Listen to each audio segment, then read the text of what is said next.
Voilà donc une fois de plus un grand salut à nos amis auditeurs auditrices de la radio FM Espoir. Il est 22 heures exact, pile du côté bien sûr de l'Hexagone et 16 heures pile bien sûr du côté des Antilles, de la Caraïbe. Pour tout ça, pour vous dire que nous sommes toujours en direct avec vous. Nos émissions sont des émissions de proximité. Nous voulons être proches de vous, d'autant plus que vous aurez cette possibilité, une fois de plus ce soir, ce jour en tout cas, de nous appeler au 0596 52 64 17. Vous laissez votre message ou éventuellement vous m'envoyez votre message par SMS et je me ferai un plaisir, bien sûr, de vous répondre. Donc aujourd'hui, une fois de plus encore, c'est pour nous un véritable plaisir d'être là avec vous. Je profite aussi pour saluer le directeur de la radio, en la personne du pasteur Daniel Surbon.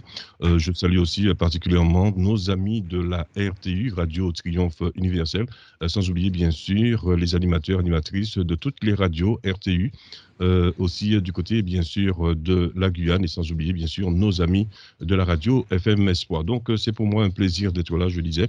Et aujourd'hui, comme vous le savez, nous avons rendez-vous avec cette rentrée tous les mercredis que Dieu fait à partir de 16 heures du côté des Antilles et bien sûr 22 heures du côté de l'Hexagone. Nous avons aussi un grand rendez-vous avec vous tous les vendredis que Dieu fait aussi, toujours 16 heures, 22 heures Hexagone, 16 heures Antilles. Et puis le samedi, notre amie Dorine vous donne un très bon rendez-vous. C'est la rentrée avec l'amie Dorine, qui se fera un plaisir de vous.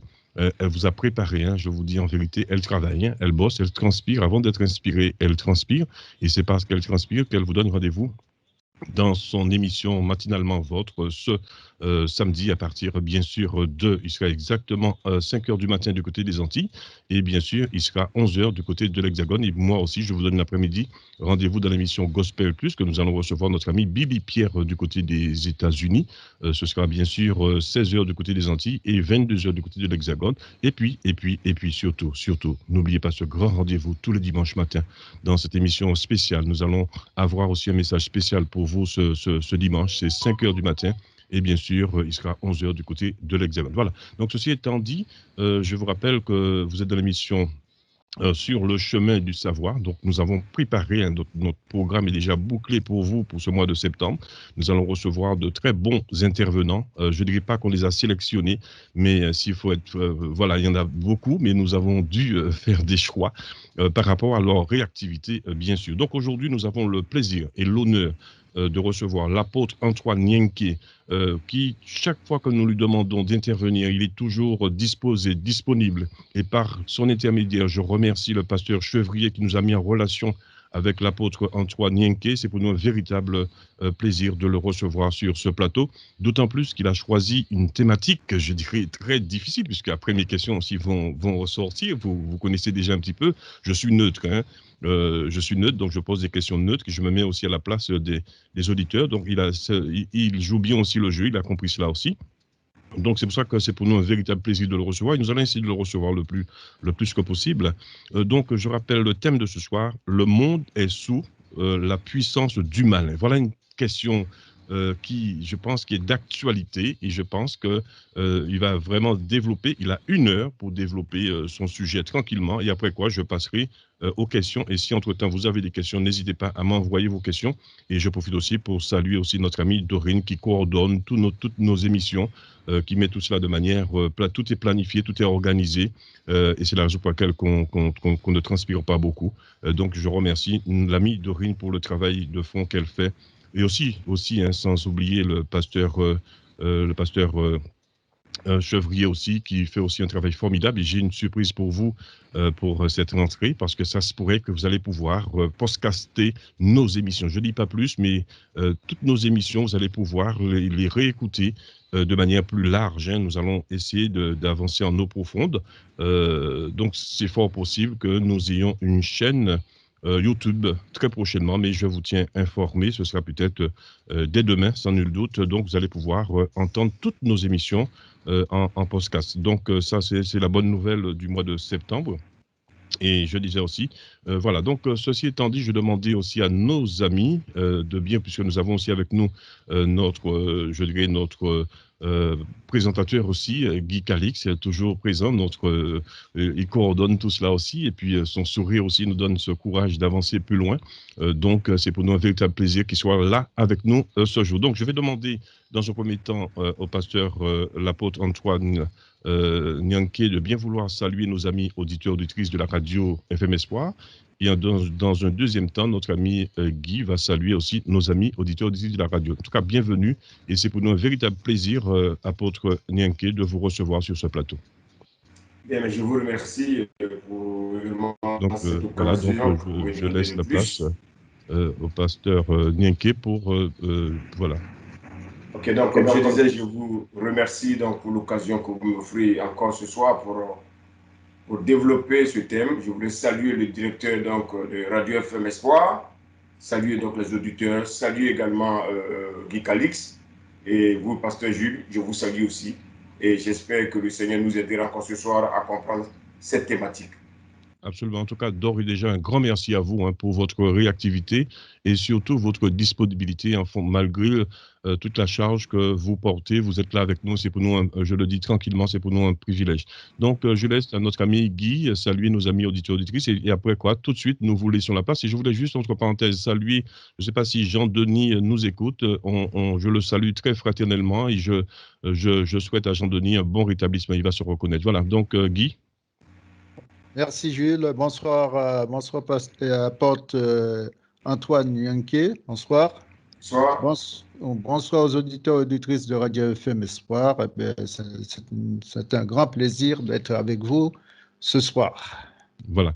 Donc, je rappelle que notre ami Guy est notre assistant, je dirais. Donc, c'est lui qui supervise un petit peu les choses et il a toujours une question pour nos invités. Donc, c'est pour nous un plaisir. Et je rappelle qu'on le retrouve tous les dimanches matin que Dieu fait à partir de 5 h du matin, du côté des Antilles, bien sûr, 11 h du côté de l'Hexagone. Donc, sans tarder, pasteur Nyanké, vous avez largement le temps. Tranquillement, nous allons vous écouter avec beaucoup d'attention. Donc, on vous laisse pleinement la place pour développer votre thématique. Je rappelle la thématique. Le monde est sous la puissance du malin, selon 1 Jean, le chapitre 5, le verset 19. Bienvenue à vous, on vous laisse pleinement la place. Alors, ce soir, je voulais dire aux uns aux autres, quel que soit le continent où tu es, là où tu m'écoutes, et si tu dois me réécouter plus tard, je voulais affirmer que ce monde est sous la puissance du malin. Donc, il y a ceux-là qui sont de Dieu et il y a ceux-là qui sont du malin. Et donc, aujourd'hui, c'est un fardeau que je ressens fortement et cela est lié aux situations et, si vous voulez, ce que nous vivons aujourd'hui dans ce monde. Tout se met en place pour accueillir, bien aimé, un système diabolique. C'est vrai que ce système diabolique n'a pas commencé aujourd'hui. Malheureusement, beaucoup de chrétiens, beaucoup d'églises ne sont pas conscients des temps dans lesquels nous nous trouvons. Jésus a dit à ses disciples dans Matthieu 24, il dit, instruisez-vous par une comparaison tirée donc du figuier. Dès que ces branches deviennent tendres et que les feuilles les poussent, vous connaissez que l'été est proche. De même, vous verrez toutes ces choses, sachez que le Fils de l'homme est proche, le Fils de l'homme est à la porte. Jacques dit que le juge est à la porte. L'apôtre Pierre, lui, nous dira ceci, il dit que la fin de toutes choses est proche. Soyons donc sages, soyons donc sobres pour vaquer à la prière. Alors, qui Dieu appelle sage, nous le verrons peut-être d'ici la fin de l'émission. Alors, Dieu dit que Jésus est à la porte. C'est un signe avant son apparition. Et lorsqu'on lit le livre de 2 Rois 25, vous lisez le verset 1, la Bible dit que la 9e année du règne de Sédécias, le roi Nebuchadnezzar, roi de Babylone, vint avec son armée contre Jérusalem. La ville fut assiégée jusqu'à la 11e année de Sédécias. Je voulais dire ici aux uns et aux autres que lorsque nous parcourons les Écritures, 2 villes sont régulièrement, bien aimées, annoncées. Il s'agit de Babylone et il s'agit de Jérusalem. Même si on voit des multitudes de villes dans le monde entier, pour Dieu, il y a 2 villes. Pour Dieu, il y a 2 royaumes. Jésus, bien aimé, est celui-là qui est venu dans ce monde pour nous annoncer son royaume. Et lorsqu'on entend parler de Jérusalem, Jérusalem est l'image du royaume de Dieu et Babylone est l'image du royaume, bien aimé, de Satan. Disons, l'image du système de ce monde. Et tout homme est dans l'un de ces royaumes. Tout homme est dans une de ces villes. On ne peut pas être entre les 2 royaumes. Bien aimé. Soit on est dans l'un, soit on est dans l'autre. Lorsqu'on parcourt également la parole de Dieu, il y a une guerre entre Babylone et Jérusalem. Il y a une guerre entre les 2 royaumes, le royaume de Christ et le royaume de Satan. Donc, le royaume ne peut pas subsister en même temps. Il faut comprendre cela. On voit qu'après le déluge, les hommes vont se réunir et à partir, bien aimé, de cela, qu'est-ce que nous avons constaté? Les hommes vont décider de construire une ville, Babylone. Ils vont se révolter contre Dieu. Dieu va confondre leur langage. Et de là, Dieu va sortir, bien aimé, un homme qui s'appelle Abraham, pour le conduire, bien aimé, dans ce qui va devenir plus tard le pays d'Israël et de Jérusalem. Un peu plus tard, David va conquérir Jébus, il va appeler Jérusalem, et Salomon, il construira donc le temple de l'Éternel à Jérusalem, et ainsi de suite. Salomon va avoir un règne pendant 40 ans, et la Bible dit que le règne de Salomon était tellement glorieux que l'or était devenu comme des pierres dans Jérusalem. Ainsi, le royaume d'Israël était à son apogée pendant que Babylone était détruite. Lorsque Babylone est à son apogée, Jérusalem est détruite, l'un ou l'autre. Et cela va arriver jusqu'à un certain temps. À cause de la désobéissance, Babylone va déporter Israël, détruisant Jérusalem, le temple, et conduire le peuple bien-aimé à Babylone. Babylone, à son tour, va être détruit par les Perses. Et le roi perse va ordonner également aux Juifs d'aller rebâtir Jérusalem. Donc, quand Babylone tombe, Jérusalem se relève. L'existence, bien-aimé, d'une ville dépend de la chute de l'autre. Et en 70 après Jésus-Christ, les Romains qui étaient la nouvelle Babylone de l'époque vont détruire Jérusalem et le temple et l'empire romain va connaître son apogée. Et quand on arrive également dans l'Apocalypse, que va ordonner Dieu, bien-aimé? Apocalypse 18, verset 4 nous dit de sortir de Babylone, bien-aimé, de sortir de ce royaume maléfique, de sortir de ce royaume de Satan. Et à la fin, il va dire, Babylone est tombée, Babylone la grande. Et quand Babylone tombe, qu'est-ce qu'on voit, bien-aimé?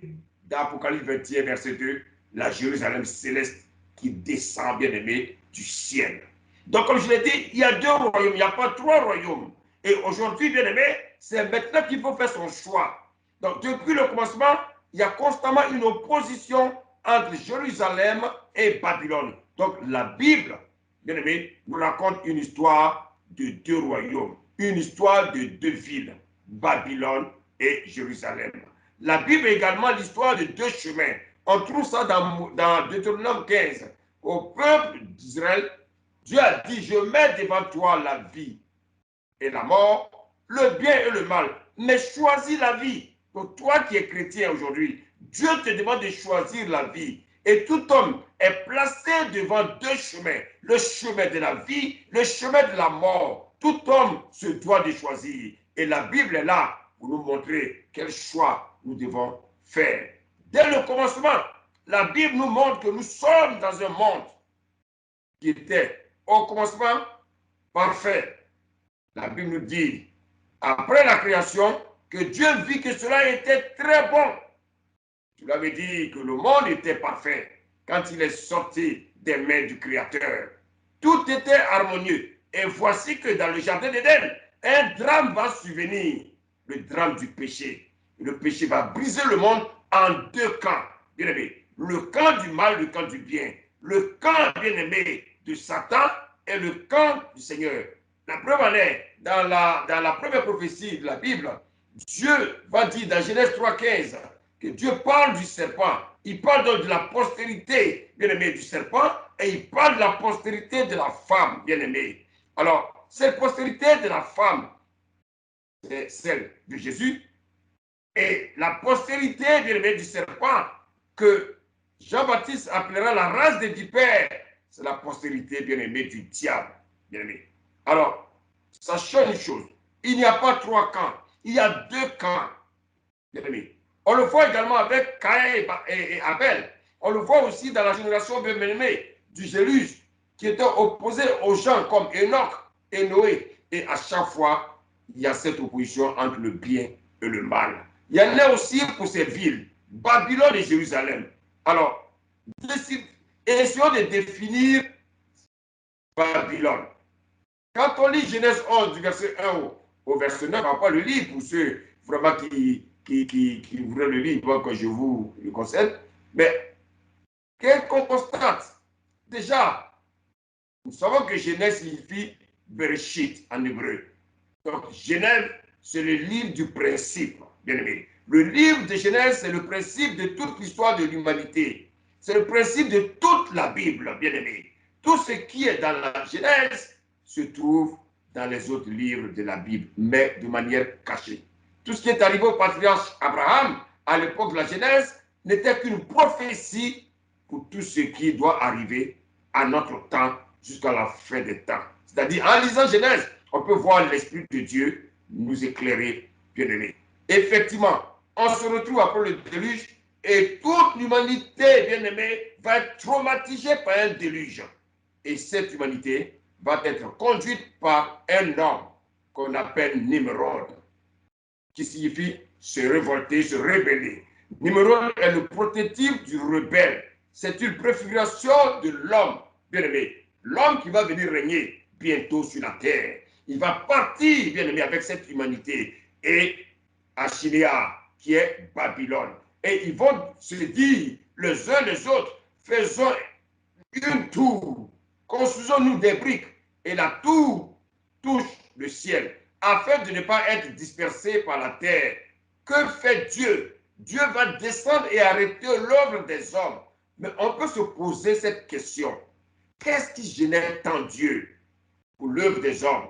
C'est vrai que Dieu avait donné un commandement à Adam de réunir les hommes sur tout l'ensemble de la terre. Donc Dieu ne pouvait pas accepter que les hommes font autre chose. Mais quand on lit le psaume 133, la Bible dit quoi? Il est bon et agréable pour des frères de demeurer ensemble. Mais pourquoi Dieu peut-il arrêter l'œuvre des hommes alors que Nimrod cherchait à réunir les hommes? Dans la Bible, le rassemblement est toujours une bénédiction. Bien aimé. Le psaume 133 dit que c'est là que Dieu envoie la bénédiction. Ce que nous appelons l'enlèvement de l'Église, Paul également l'appelle le rassemblement avec lui, notre réunion. Il le dit dans le 2 Thessaloniciens 2, verset 1. Et l'Église, qu'est-ce que c'est? C'est le rassemblement des élus. Donc le rassemblement, c'est toujours une bénédiction. En effet, Nimrod voulait réunir les habitants de la terre sans Dieu. Nimrod voulait réunir les habitants de la terre, bien aimés, mais sans Dieu. La deuxième raison qu'ils ont donnée, c'est qu'ils voulaient construire une tour. Et bien aimé, je ne crois pas que c'est à cause de cette tour qui devait toucher le ciel que Dieu, bien aimé, est descendu. Non, je crois plutôt à une autre chose. Sachez une chose. Lorsque les hommes ont commencé à bâtir cette tour, qu'est-ce qu'ils vont dire? Faisons-nous un nom. Faisons-nous un nom. Un nom, n'est-ce pas quelque chose d'anonyme, d'anodine? Le nom dans la Bible est profond. Quand Dieu va former Adam, il va lui dire de nommer les animaux.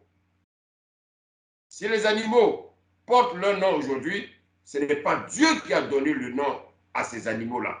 C'est Adam, bien-aimé, qui a donné. Dieu n'a fait que ratifier les choix d'Adam.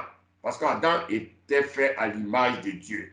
Adam va nommer les animaux. Nommer, bien-aimé, bien-aimé, quelqu'un dans la Bible est comme une procédure d'état civil. Nommer quelqu'un signifie deux choses. Je prends autorité sur cette personne, je domine sur cette personne. Et Dieu va dire à Adam de dominer sur les animaux. Voici pourquoi aujourd'hui, après l'union entre l'homme et la femme, ce n'est pas l'homme qui porte le nom de la femme, mais c'est la femme qui prend le nom de l'homme. Dieu a dit à la femme, tes désirs se porteront sur ton mari, mais il dominera sur toi. Ce n'est pas moi qui l'ai écrit, les femmes, ne me frappez pas, mais c'est Dieu qui le dit. Voilà. C'est également l'homme qui a dit, on l'appellera femme. Et pour manifester cette domination, Dieu va dire, donnez-leur un nom. Donc, nommer quelqu'un dans la Bible, c'est dominer sur cette personne. Non seulement je domine sur cette personne, mais j'ai des responsabilités envers cette personne. Nous reconnaissons, bien-aimé, un enfant parce qu'il porte notre nom, bien-aimé. Alors, qu'est-ce que cela veut dire, donner un nom aux enfants? Nous reconnaissons comme cet enfant est le nôtre et nous avons autorité sur lui. Par exemple, bien-aimé, dans Isaïe 43, Dieu dira ainsi par l'Éternel, qui t'a créé, ô Jacob, et qui t'a formé Israël, je te connais par ton nom. Ça veut dire, je domine sur toi. Et que dit Apocalypse, nous recevons un nom nouveau. Le Seigneur nous donnera un nom nouveau. Qu'est-ce que cela signifie? La domination du Seigneur sur nos vies sera complète. Cela veut dire que la domination de Dieu sur nous n'est pas encore complète. Et que diront les hommes de Babylone? Faisons-nous un nom. Cela veut dire quoi? Refusons que ce soit Dieu qui domine sur nous. Refusons que ce soit Dieu qui nous nomme. Refusons que Dieu soit notre autorité. Et qu'est-ce qui va se passer? Ils vont chasser Dieu. Ils vont négliger Dieu. Ainsi, Babylone est devenue une ville où Dieu était chassé. Ce sont des hommes qui voulaient atteindre les sommets sans Dieu, comme les athées d'aujourd'hui qui disent que Dieu n'existe pas. Alors, si les hommes ne veulent pas Dieu, alors qui va les dominer? Je vous ai dit tout à l'heure qu'il y a deux royaumes. C'est ça le péché de l'homme. Refuser que Dieu soit leur Dieu. Et sur cette terre, je vais vous confirmer et vous dire qu'il n'y a pas d'athée, il n'y a pas de neutre, il n'y a pas de maître penseur. Soit tu es de Dieu, soit tu es du malin. Donc, ils vont donner à cette ville le nom de Babylone. Peuple acadien, c'était le peuple acadien, c'était la langue parlée à l'époque, en Assyrie et à Babylone. En acadien, ça se dit quoi? Ber Ilin, qui veut dire, bien aimé, la porte de Dieu ou encore la porte de Dieu. Et en chassant Dieu, ils ont proclamé de là, ils se disaient qu'ils étaient à la porte de Dieu. C'était là où Dieu se révélait. Et ils avaient construit donc cette tour, et au-dessus de cette tour, il y avait un édifice religieux qu'on appelait des ziggourats. Alors, qu'est-ce que je veux dire? Au-dessus de cette tour, il y avait les ziggourats et il y avait des prêtres, bien aimés, il y avait des prêtres qui organisaient donc des cultes. Or, il ne peut pas avoir d'adoration sans sacrifice. Il ne peut pas avoir d'adoration sans offrande. Et s'il y a des offrandes, c'est qu'il y a des, bien aimés, il y a un autel. Donc, le monde de Nimrod a tissé une alliance, bien aimé, avec le malin. Ils ont tissé une alliance avec le diable. Alors, si l'homme a rejeté Dieu, c'est que l'homme a fait alliance avec le diable. Or, s'il y a alliance, c'est qu'il y a eu, bien aimé, des sacrifices. Et que va faire Dieu? Dieu va descendre. Dieu va descendre, il va le dire, vous n'êtes pas Babylone, Non. Mais vous êtes la confusion. Ça veut dire Babel. Alors, quelles sont les caractéristiques de Babel? Toute la terre avait une même et seule langue. Bien-aimé. Une même langue. Mais à quoi ça vous fait penser? Et ça nous rappelle l'époque dans laquelle nous vivons aujourd'hui. Aujourd'hui, la terre a une et une seule langue. Aujourd'hui, la langue la plus parlée sur cette terre, c'est l'anglais. Et ce n'est pas anodine. La langue universelle, le langage de la réussite, le langage de l'argent, le langage bien-aimé que toute la terre parle aujourd'hui est unique.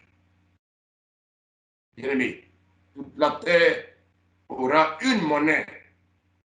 Ça, il faudra se préparer à ça. Il faudra le préparer à ça. Ça ne doit pas tarder cela. Alors, c'est Babylone qui veut dire Babel en hébreu, c'est-à-dire la confusion. Donc Dieu va confondre ce peuple. Dieu va confondre ce peuple. Et je disais tout à l'heure qu'il y avait un édifice religieux appelé les ziggourats. Le monde avait basculé dans la sorcellerie. Le monde avait basculé, bien-aimé, dans les pratiques du diable, bien-aimé. Et cela à la tête d'un certain Némérode. Oui, ainsi cette tour a pu être construit avec l'aide de Satan, avec l'aide de la puissance de l'ennemi.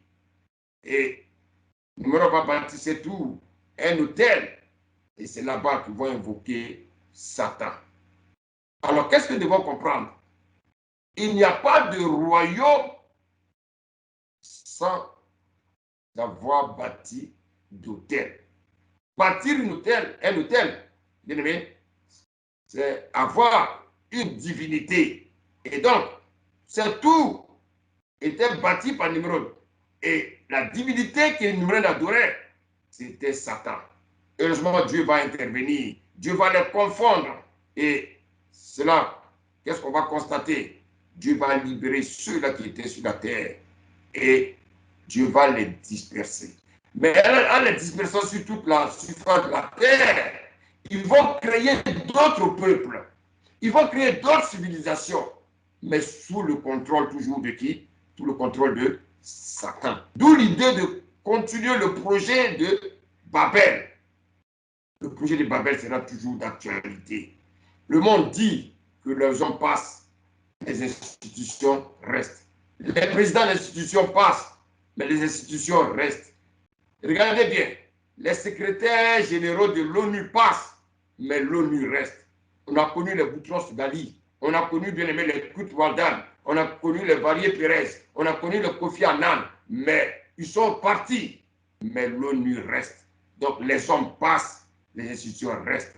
Nimrod est passé, mais après Nimrod, il y a eu encore d'autres rois qui sont passés. Mais tous ces rois qui sont passés, ils avaient le même objectif. Réunir les habitants de la terre et les dominer. Réunir les habitants de la terre sans Dieu et les dominer. Et tous ces royaumes avaient besoin de la puissance de Satan. À chaque époque, l'idée était de reconstruire Babylone. Ça a été Nimrod, ça a été Nebuchadnezzar, Alexandre le Grand, ça a été Rome, ça a été Napoléon, Hitler, ça a été Staline. Toutes ces personnes qui sont passées, ils avaient tous le même objectif, régner sur la terre sans Dieu. À chaque époque, il y a eu ce désir pour l'homme de reconstruire Babylone. Hélas, Dieu veille toujours.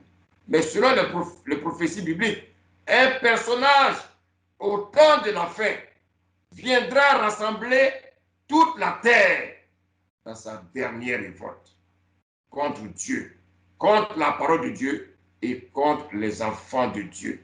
Ce personnage sera aussi celui qui va terminer le programme mondial inachevé depuis Némrod. Oui, le programme Némrod a été inachevé, mais pas abandonné. Ce programme va être achevé par ce personnage. Et quel est ce personnage? Lorsqu'on lit Apocalypse 13, verset 1, la Bible nous dit, « Puis je vis monter de la mer une bête qui avait 10 cornes et 7 têtes. » Mais de qui il s'agit? Il s'agit, bien aimé, de l'Antichrist. Quand on lit le verset 11, la Bible dit, « Puis je vis monter de la terre une autre bête qui lui avait 2 cornes, semblable à celle d'un agneau, et qui parlait comme un dragon. Au verset 12, la Bible dit, il dit qu'elle exerçait toute l'autorité de la première bête en sa présence, et elle faisait que la terre et ses habitants adoraient la première bête, dont la blessure avait été guérie. Alors, qui est cette bête qui monte de la terre? Apocalypse 19, 20 nous dit qu'il s'agit du faux prophète. Ce prophète qui va venir séduire la terre, il va séduire le monde, afin que le monde entier adore la bête. Donc la bête qui monte de ma mère, c'est l'antéchrist. Bien-aimé, qu'est-ce qu'il va faire? L'antéchrist, il va venir, bien-aimé, dominer la terre. Bien-aimé, lorsqu'on prend l'exemple de Jésus, vous savez, dans Jean 15, verset 26, il est dit, quand sera venu le consolateur, que je vous enverrai de la part de mon Père, l'Esprit de vérité qui vient du Père, il rendra témoignage de moi. Mais quel sera le rôle, bien-aimé, du faux prophète? Le faux prophète, il va vouloir jouer le rôle, bien-aimé, du Saint-Esprit. Il va vouloir jouer le rôle du Saint-Esprit. Comme le Saint-Esprit était celui-là qui rendait témoignage de Jésus, le faux prophète va rendre témoignage de l'Antéchrist. Et les hommes le suivront. Vous voyez, les hommes le suivront. La Bible nous dit que Satan va lui donner sa puissance, son trône et toute son autorité. Et la Bible nous dit au verset 3, que l'une de ses têtes comme blessée à mort.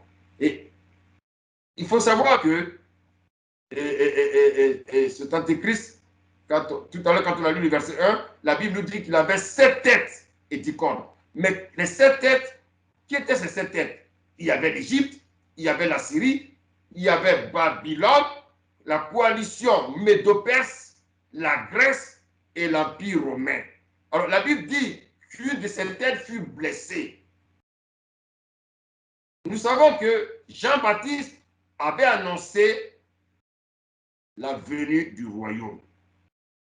Et Jésus est venu concrétiser cette venue. Et nous savons que Jérusalem était un territoire qui était sous la domination de Rome.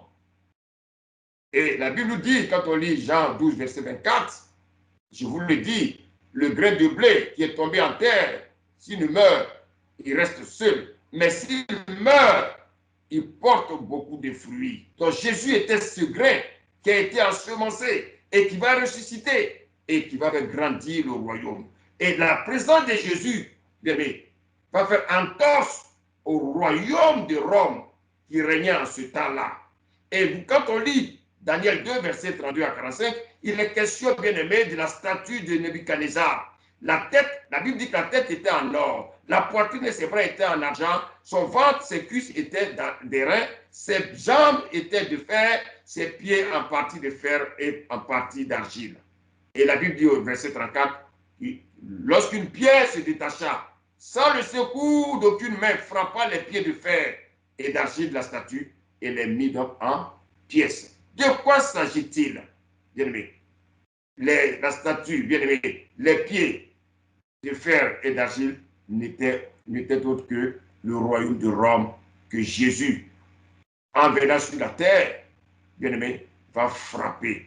Et cela va affaiblir le royaume de Rome. Et c'est pour ça, bien-aimé, qu'il est question de la tête qui était mortellement blessée.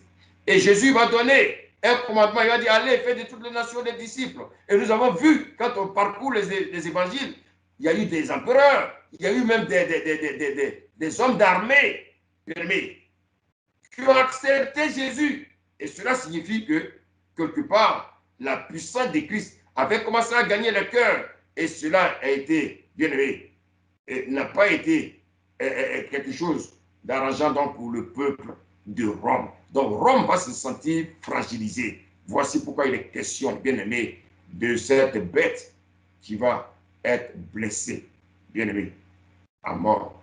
Et nous avons vu des empereurs qui vont connaître le Seigneur, bien-aimé, des empereurs qui vont donner leur vie. Et maintenant, aujourd'hui, à quoi nous préparons-nous? Il est question, bien-aimé, de cette bête qui était mortellement blessée, qui fut guérie. Il s'agit de l'Empire de Rome guéri. C'est l'Empire de Rome qui est ressuscité, qui est réveillé de ses cendres. Le Saint-Empire germano-romain qui était sous l'influence spirituelle de la papauté. Et rappelons-nous, il y a une année, il y a quelques années, il y a un président dans son discours qui a dit qu'il faudrait que l'Europe revienne à ses racines chrétiennes. Mais ce président, est-il chrétien lui-même? Et c'est pour ça que nous devons faire très très attention. Nous savons que l'Antéchrist vient s'installer. Nous savons que l'Antéchrist, bien aimé, est en préparation. Et il a mis, bien aimé, une équipe pour sa venue. Et qu'est-ce qu'on prépare? On lui prépare, bien aimé, un pouvoir spirituel. Un pouvoir diabolique spirituel. Et ce pouvoir diabolique, bien aimé, ayons le regard, bien aimé, vers le Vatican.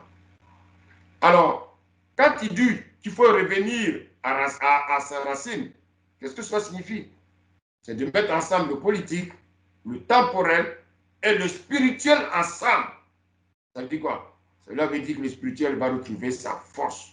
Bien aimé, nous savons bien, au Vatican, nous savons qu'il y a des adorations secrètes qui se passent.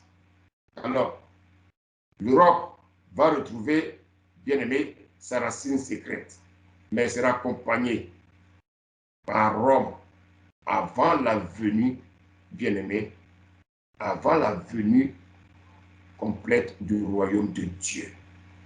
Alors, donc, pour rétablir ses racines chrétiennes, l'Europe ne pourra pas asseoir son homogénie, son autorité, si un autel spirituel, bien aimé, sans autel spirituel pour le soutenir.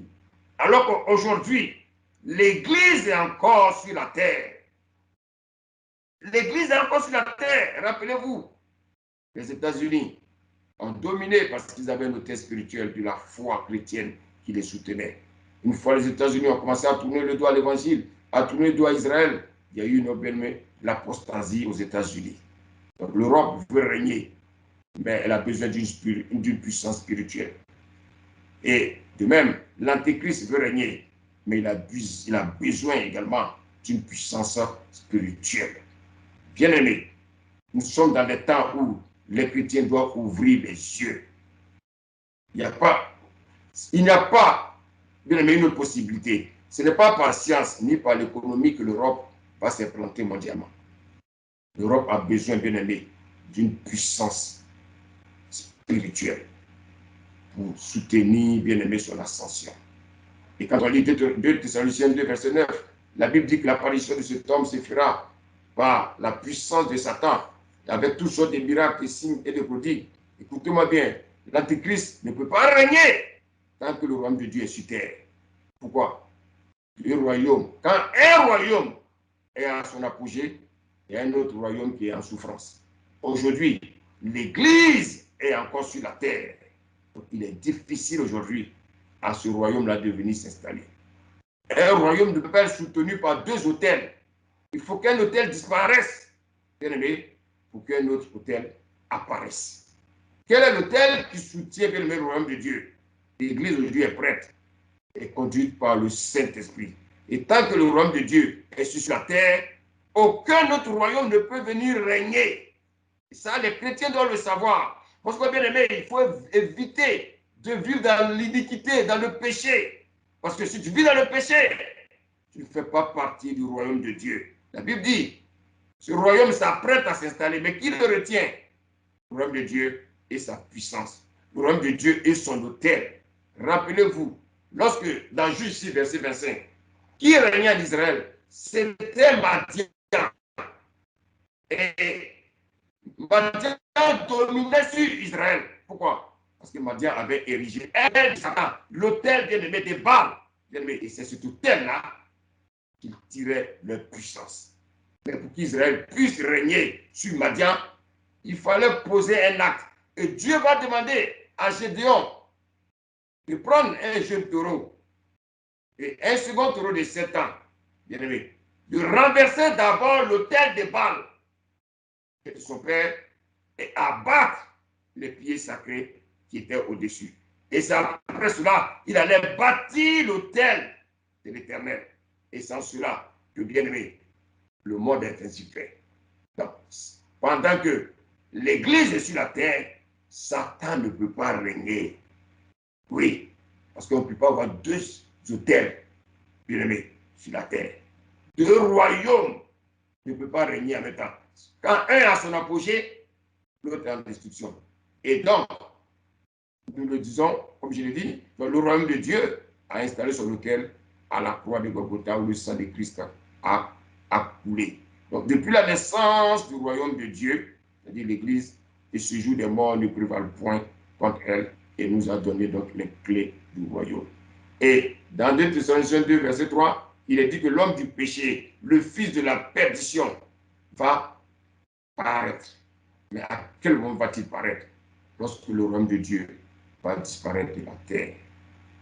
Et bien-aimés chrétiens, c'est maintenant, bien-aimés, qu'il faut se préparer. Il faut se préparer. Vous savez, le royaume de Dieu, lorsque il sera le temps de l'enlèvement, qu'est-ce qu'on va constater? On va constater, bien-aimés, que Satan, avec l'Antéchrist, bien-aimé, vont commencer à séduire toute la terre. La Bible nous dit qu'il va faire la guerre aux saints et les vaincre. Donc, pour instaurer son autorité, pour instaurer sa puissance, et en exigeant un autel à Satan, il aura besoin, bien-aimé, de sacrifices. Bien-aimé, il ne faudra pas que ton sang participe au sacrifice de Satan. Voici quoi, bien-aimé, prépare-toi à la rencontre de ton Dieu. La Bible dit que toute la terre sera en admiration de la bête. Toute la terre adorera donc le dragon, parce qu'il a donné son autorité à la bête. Ils adoreront la bête. Mais comment la bête va être adorée? Rappelez-vous, pour adorer Jésus, il fallait recevoir la parole de Dieu. Et une fois que j'ai reçu la parole de Dieu, bien aimé, je recevais le Saint-Esprit. Et que va faire le dragon pour adorer la première bête? Il va à son tour, bien aimé, donner une personne de la part du dragon. Cette personne, bien aimé, nous l'avons vu, c'est donc le faux prophète. Le faux prophète, lorsqu'il viendra, il ne prêchera pas la parole. Lui, il va séduire le monde en faisant des prodiges et des miracles. Et comme nous savons, c'est de la même manière, il a piégé Adam et Ève en les faisant voir l'arbre de la connaissance du bien et du mal. Donc, le diable, qu'est-ce qu'il va faire? Il va faire des prodiges, il va faire des miracles, et tout cela pour séduire le monde. La Bible dit, à la vue des hommes. À la vue des hommes. Donc, le diable, il fonctionne toujours par trois choses. La convoitise de la chair, la convoitise des yeux et l'orgueil de la vie.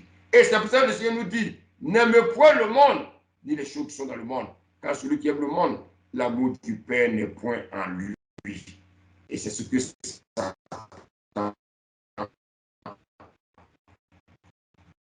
va faire. Rappelez-vous, bien-aimés, c'est par la séduction que les gens vont adorer. Et cette séduction sera portée par qui?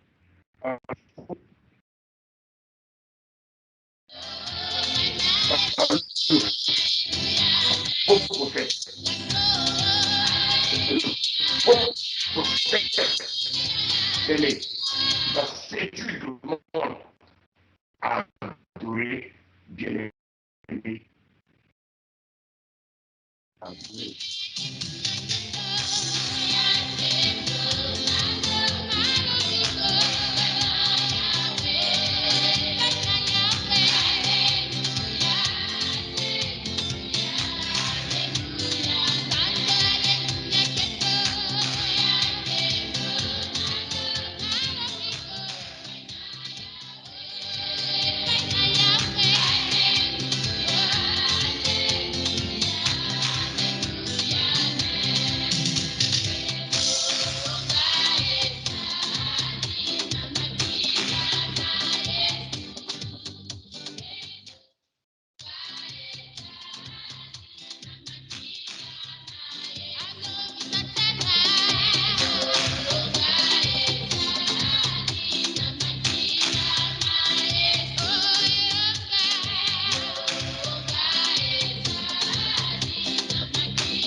Donc, comme je le disais, c'est le faux prophète qui va donc séduire le monde entier afin de le pousser à adorer l'Antéchrist.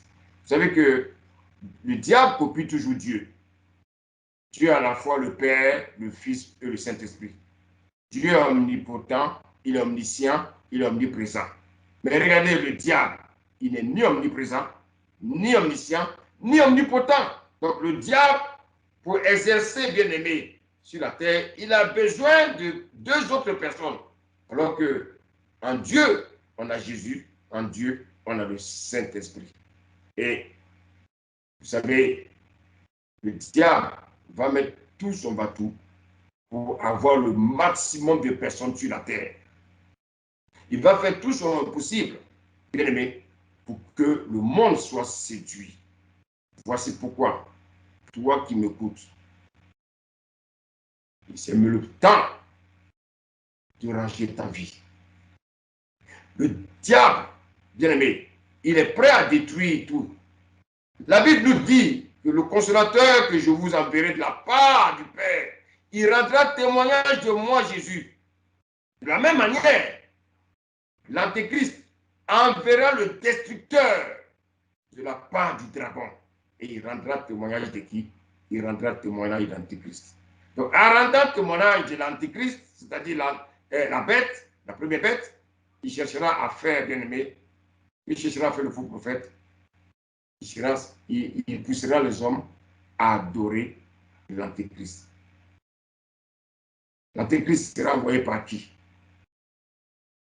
L'Antéchrist sera envoyé par le dragon. Et qui enverra le faux prophète? Le faux prophète également sera envoyé par le dragon pour pousser toute la terre à adorer, bien aimé, l'Antéchrist. Alors, bien aimé, nous voyons ici que Satan veut jouer le rôle de Dieu, l'Antéchrist veut jouer le rôle de Jésus, et le faux prophète veut jouer le rôle donc, du Saint-Esprit, mais dans leur royaume. Et bien aimé. Et c'est pour ça, la Bible nous dit au verset 15, on dit qu'il lui fut donné d'animer l'image de la bête, afin que l'image de la bête parlât et qu'elle fit que tous ceux qui n'adoreront pas l'image de la bête fussent tués. Bien-aimé, écoute-moi bien. Jésus est mort à la croix pour que son sang te sauve. Mais est-ce que tu veux être sauvé au prix de ton propre sang? C'est une question que je te pose ce soir. Est-ce que tu veux être sauvé au prix de ton propre sang ou bien être sauvé au prix du sang de Jésus? Il est question ici, bien aimé, du faux prophète qui va pousser le monde à adorer la bête et surtout l'image de la bête. Et bien aimé ici, quand on parle de l'image de la bête, vous savez qu'au temps déjà, il n'y avait pas de télé. Donc, la bête sera vue partout dans les télévisions. Et le faux prophète va pousser les hommes à adorer cette bête. Et ceux qui n'adoreront pas la bête seront tués. Bien aimé, nous sommes encore dans les temps de grâce. Nous sommes encore dans les temps de grâce. La Bible dit que c'est au nom des genoux. Tous genoux fléchissent dans les cieux, sur la terre et sous la terre. Et que toute langue confesse que Jésus-Christ est Seigneur à la gloire de Dieu. De même, le faux prophète veut qu'au nom de l'Antéchrist, toute la terre et ses habitants adorent la première bête, c'est-à-dire l'Antéchrist. Le diable copie toujours Dieu. Bien-aimé, aujourd'hui, ce n'est pas le moment de rechercher les choses de la terre. Faisons comme Daniel. Daniel a vécu, bien-aimé, à Babylone. Mais Daniel a refusé de se suer avec les mains du roi. Aujourd'hui, le monde nous propose des choses. Regardez Jésus. Lorsque le diable lui a proposé les richesses du royaume, Jésus lui a dit, il est écrit, tu adoreras ton Dieu seul et tu lui serviras seul. Donc, le diable veut te faire changer de chemin afin que tu l'adores lui. Parce que, bien aimé, aujourd'hui, il utilise la séduction pour pouvoir te faire rater l'enlèvement, pour pouvoir te faire rater le salut. Veille sur ta vie. Veille sur ta vie. Rappelez-vous dans Jean 6, lorsque Jésus a fait les miracles, les gens voulaient introniser Jésus roi. Pourquoi? Parce qu'ils ont vu les miracles, parce qu'ils ont vu la multiplication des pains. Et lorsque le faux prophète fera donc des miracles, il fera des prodiges, les gens courront pour adorer la bête, c'est-à-dire l'antéchrist. Bien-aimé, bien-aimé, la Bible est très claire. Le faux prophète séduira les habitants de la terre et ceux qui auront pris également la marque de la bête. Ce soir, je voulais t'encourager à ranger ta vie. Parce que nous sommes dans un moment difficile. N'aimez point le monde. Le monde, quand je parle du monde, je parle du système de ce monde. Le système de ce monde. Tu ne peux pas être de Dieu et pratiquer les choses de ce monde. Fais comme Daniel. Daniel était certes à Babylone, mais Daniel ne s'est pas souillé avec les mets de Babylone. Toi, tu es certes dans ce monde, mais tu n'es pas du monde, Jésus l'a dit. Le monde va te proposer des choses. Aujourd'hui, le monde va te proposer d'être le président de la République de ton pays. Le monde va te proposer d'être l'homme qui a toutes les firmes pharmaceutiques. Le monde va te proposer d'être l'homme le plus riche de la terre. Mais à quel prix? À quel prix?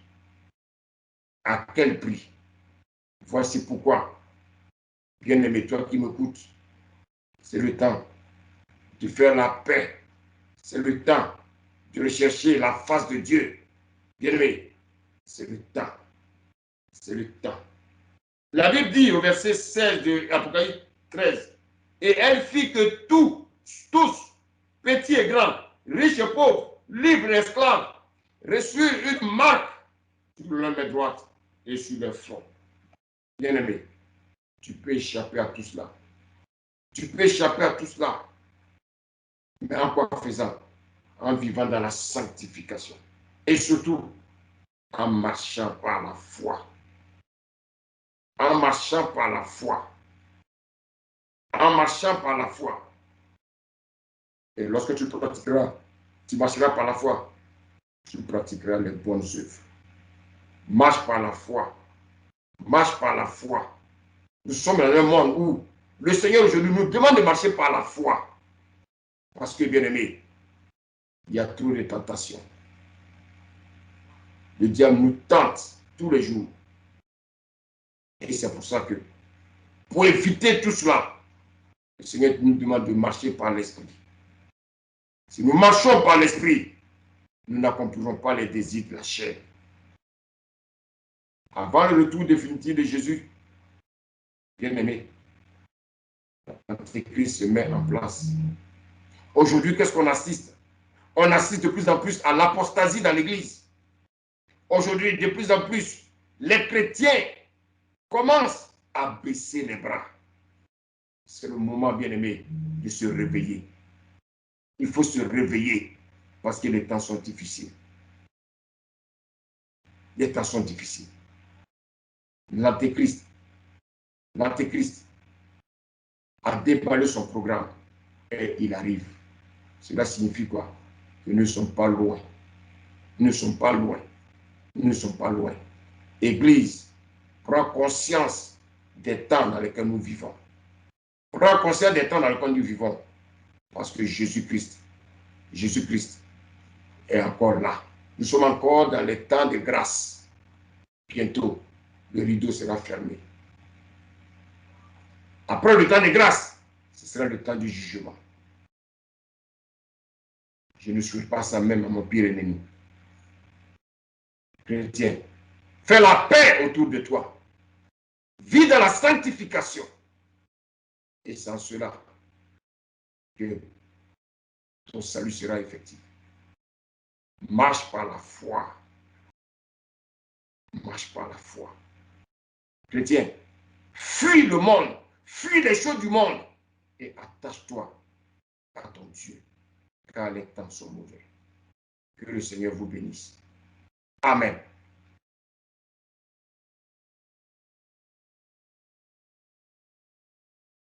Un grand merci, Amen. Un grand merci à l'apôtre Antoine Nienke pour cette intervention.